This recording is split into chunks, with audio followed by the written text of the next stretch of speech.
এক ছিল ছোট্ট একটা গ্রাম। সেখানে থাকতো এক বাচ্চা ছেলে, নাম ছিল রায়ান। রায়ান খুব ভোরে ঘুম থেকে উঠত আর নামাজ পড়তো আব্বুর সঙ্গে। নামাজ শেষে আব্বু বলল, বেটা মনে রেখো, আল্লাহ সব দেখেন। রায়ান অবাক হয়ে জিজ্ঞেস করলো, আব্বু আল্লাহ আমাকেও দেখেন? আব্বু হাসি দিয়ে বলল, হ্যাঁ বেটা, তুমি যেখানেই থাকো আল্লাহ দেখেন।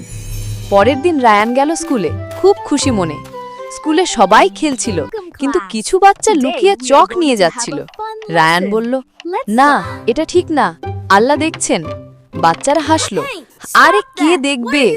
কিন্তু রায়ান ভয় পেল না, সত্য বলল সবার সামনে। স্যার এসে বললেন, কে নিল চক? সবাই চুপ, শুধু রায়ান বলল, স্যার ওরা নিয়েছে। স্যার হাসলেন, বাহ রায়ান, তুমি আল্লাহকে ভয় পাও, খুব ভালো। বাকি বাচ্চারাও লজ্জা পেল, ক্ষমা চাইল।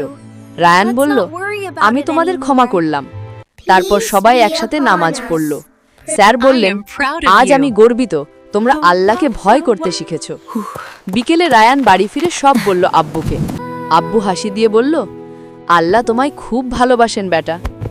রায়ান খুশি মনে বলল, আমি সবসময় ভালো কাজ করব, আল্লাহর ভয় রাখব। রাতে রায়ান আকাশের তারা দেখে বলল, আল্লাহ তুমি তো সব দেখো। তারার আলোয় যেন আল্লাহর ভালোবাসা ঝলমল করছিল। বন্ধুরা, আমাদের ভিডিও যদি ভালো লাগে তাহলে আমাদের চ্যানেল সুন্নাহ ব্লুপ্রিন্ট বাংলা সাবস্ক্রাইব করুন, লাইক দিন, শেয়ার করুন। আবার দেখা হবে। আল্লাহ হাফেজ।